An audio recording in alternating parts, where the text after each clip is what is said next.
White House senior advisor Stephen Miller on the receiving end of a blistering op-ed. The author calls Miller an immigration hypocrite, saying the architect behind President Trump's hardline immigration policies never would have been born if his extended family had not immigrated to America.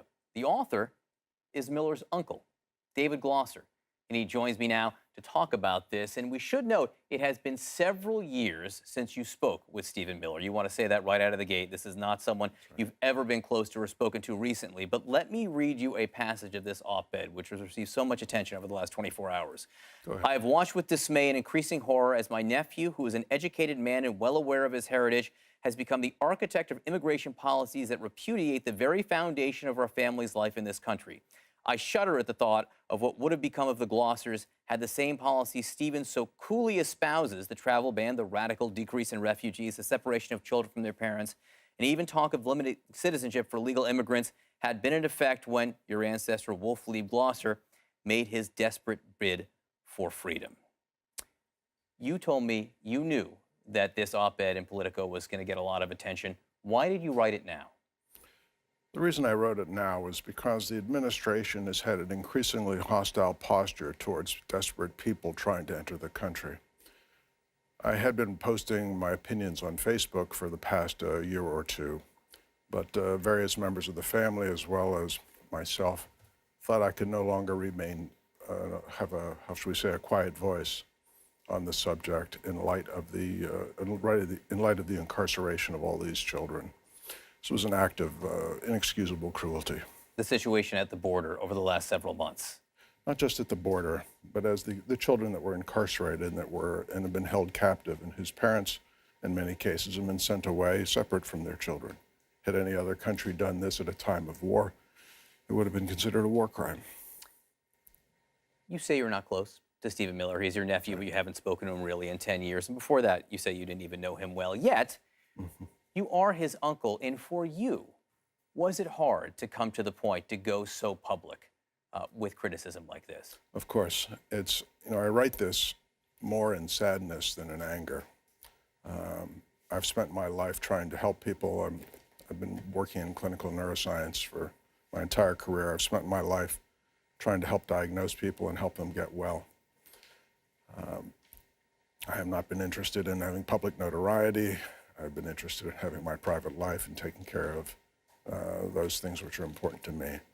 But as I say, I felt it was incumbent upon me to raise my voice, to let people know that this is a country of immigrants, and our family were immigrants. In fact, we were refugees.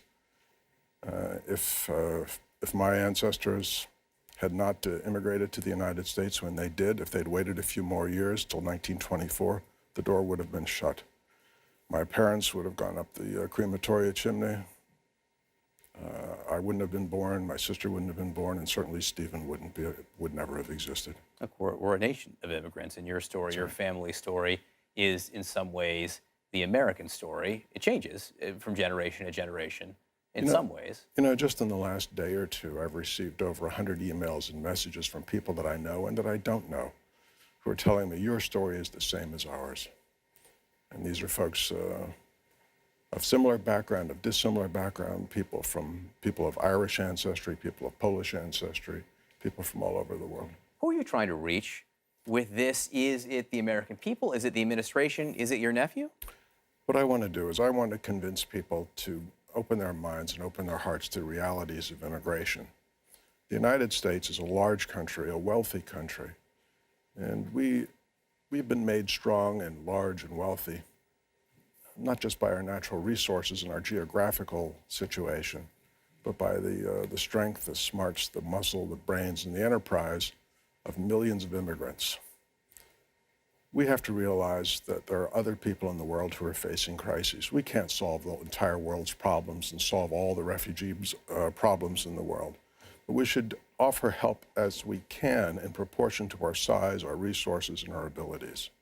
Do you have your family support? I know you're uncomfortable talking about internal family dynamics here, but writing this so publicly, criticizing your nephew, is everyone in your family on board on this? I have a huge family. I wouldn't offer to speak for my entire family, but dozens of family members have encouraged me to push forward with this. You don't expect to change Stephen's mind with this, do you?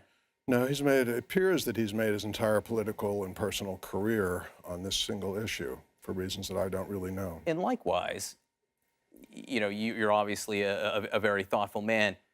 This is what the president ran on. This isn't surprising. Much of what's been done is what he promised to do. It wasn't the majority in the popular vote that elected him, but he did win the election here on this platform. Yes, you're absolutely right.